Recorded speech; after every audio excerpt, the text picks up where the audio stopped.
Do you know what's better than Kamala Harris making fun of Donald Trump with her sharp wit and cognitive superiority? Do you know what's more hysterical than Jimmy Kimmel or Stephen Colbert brutalizing Trump night after night with comedy daggers written by sarcastic savants? The answer is a Springfield, Ohio woman who is going viral at this very moment for what is being called a master class in satire, and I'll play the full and funny video for you in just a few seconds. Politics and satire have been like fraternal twins from the beginning of time. They don't look alike, but they had to have been born together. Whoever first said, "If I don't laugh, I'll cry," was probably in the middle of a political crisis. But if you're like me, you may have noticed that only one party was blessed with the comedy gene. In addition to Kimmel and Colbert, Democrats can count on Jon Stewart, Seth Meyers, Amy Schumer, and too many other comedians to mention. Meanwhile, conservatives have Roseanne Barr. You know they eat babies. That is not It's true. So it's not just the dogs and the cats, not just the pets. It's not just the dogs and the cats. They're full-on vampires. Perhaps the Republican Party's affinity for comedy can best be summed up by Donald Trump himself. Let's call him the curmudgeon-in-chief. Since this episode is now a roast of him, I'll let him be the opening act. It's wonderful to be here. I will tell you, this is going to be something special. Part of the reason I'm here is that I know how to take a joke. Thank you for that zinger, Mr. Trump. Now please have a seat in the front row because no roast of you would be complete without this unforgettable classic from Barack Obama.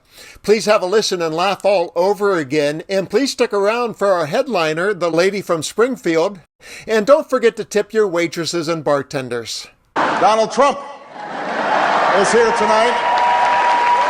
Now I know that he's taken some flack lately, but no one is happier, no one is prouder to put this birth certificate matter to rest than the Donald.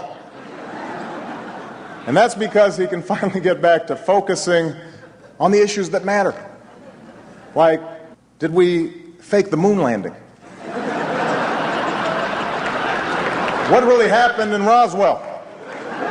And where are Biggie and Tupac? Say what you will about Mr. Trump. He certainly would bring some change to the White House. All kidding aside, obviously we all know about your credentials and breadth of experience. For example, no, seriously, just recently in an episode of Celebrity Apprentice at the steakhouse, the men's cooking team did not impress the judges from Omaha Steaks. And there was a lot of blame to go around, but you, Mr. Trump, recognized that the real problem was a lack of leadership. And so ultimately you didn't blame Little John or Meatloaf. You fired Gary Busey. And these are the kind of decisions that would keep me up at night.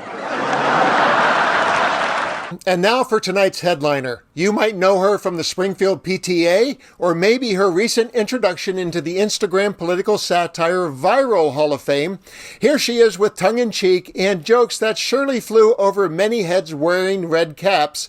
It's the Springfield lady. I was born in Springfield and I've lived here most of my life. I can't believe these Haitian immigrants would come here and fill jobs that local Springfield residents would not or could not do. And now they've raised the average city wage for both Springfield and Clark County. They're paying income tax to the city that the city desperately needs for services. They're making some of the local losers look bad by their example. It's unbelievable. The Haitian immigrants are working overtime to save up money to buy up all the dilapidated, condemned, and boarded up homes in Springfield, then fixing those houses up to make them livable again. This is raising property values across the city and county to the point where the valuation of all real estate in the city surpassed $1 billion last year for the first time ever. This in turn increases the property taxes paid to Clark County for those homes that are now no longer boarded up nuisances. I can't believe they're helping to fund our government and beautify our neighborhoods. These Haitian immigrants are now spending money in our community to where new restaurants and retail spaces keep opening up across the city. What absolute madness. Now we have new businesses in town generating more tax revenue for our city and county. I have a good paying job with great benefits, but because I have main characters syndrome and the entire world should revolve around me. I want the exorbitant benefits that some of these Haitian immigrants get, which is $292 for SNAP, aka food stamps, and $363 in cash per month for a single adult. Everyone knows that $655 per month lets you live like a millionaire in Springfield. I don't need it, but I want it before anyone else, because why should we help folks who have legally come to our country, but they have to wait for their work permit so they don't starve? Feeding the hungry in our community? This is lunacy.